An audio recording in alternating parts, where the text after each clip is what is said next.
What's up, ladies and gentlemen, and welcome back to FudgeMuppet. My name is Michael, and today I'll be taking you through the build you may have heard us discuss during one of our recent Let's Play episodes. The build is called the Ash Thief and is essentially a pacifist build. The build is not overly fond of killing. You will be resorting to stealth and magic to sneak around and immobilize your targets. As you can see, the Ash Thief is a dark elf and has a very, as the name suggests, a very ashy theme to it. The story for the Ash Thief goes like this.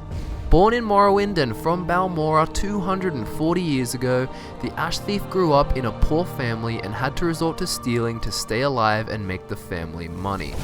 Eventually, she ended up stealing a diamond worth a lot of money that belonged to a member of the Commonatong. As time went by, the Commonatong member discovered that the Ash Thief had stolen the diamond, and instead of killing her, he decided to hire her and said she could keep the diamond if she promised to perform a heist for him. This involved a group traveling to Vivec where they were to sneak into a Redoran councillor's quarters and retrieve a special group of documents. When she grabbed the documents, she was immediately caught by Redoran guards, and she had absolutely no idea how they were there and where her comrades went. She was chucked into jail, and it seemed that the Commonatong had framed the Ash Thief and used her as a diversion whilst they had stolen the real documents that they needed and were elsewhere. Remaining in jail for many years, the Ash Thief becomes hardened and also respected in the jail by other criminals. After gaining the trust of a mass of prisoners, the Ash Thief plans a riot, and amongst the chaos she manages to escape through the sewage system and swims out into the canal. She knocks out a gondola rider, dresses in his clothes, and sails the gondola straight out of Vivec. Now that she has escaped, she travels around Tamriel. On her travels, she tries to make fortunes, she has run-ins with authorities, is occasionally jailed but manages to escape again, and upon traveling to Skyrim for a real heist contract, she is caught at the border and of course will not be able to complete that contract due to lost time. The Ash Thief only kills if she absolutely has to, and is a thief at heart. She won't take shit, however, so if you cross her path, expect to find yourself covered in ash and robbed. She will kill if she has to, but she really doesn't like to. The main skills for the Ash Thief are Sneak, Alteration, Illusion, Lockpicking, and Pickpocket. Whilst we will be wearing light armor and using daggers, aka one-handed, the Ash Thief doesn't need to allocate extra perks. The perks you will need can be found in the description just above the links to our social media pages, which you can follow for the latest FudgeMuppet news. The gear for the Ash Thief is a full set of Thieves Guild Master Armor and a Star Rim Dagger. You can get the armor by completing the entire Thieves Guild plotline, including all the side missions. If you get all the perks we suggest, you can also get the light armor perks after as well.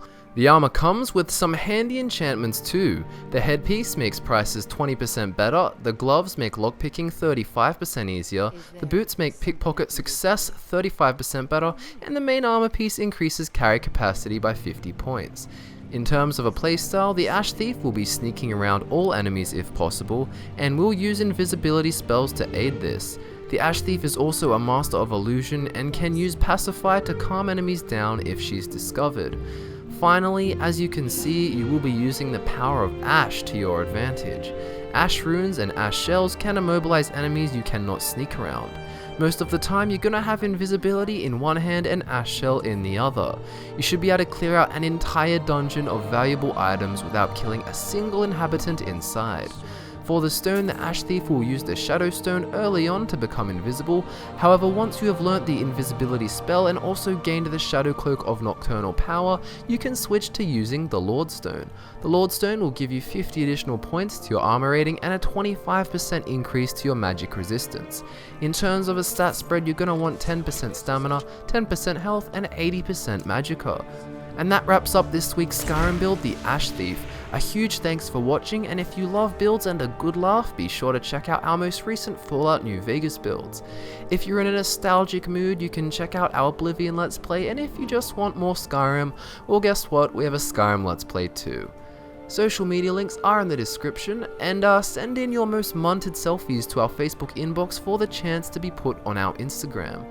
My name is Michael, this was the Ash Thief, and Scott and I will see you soon.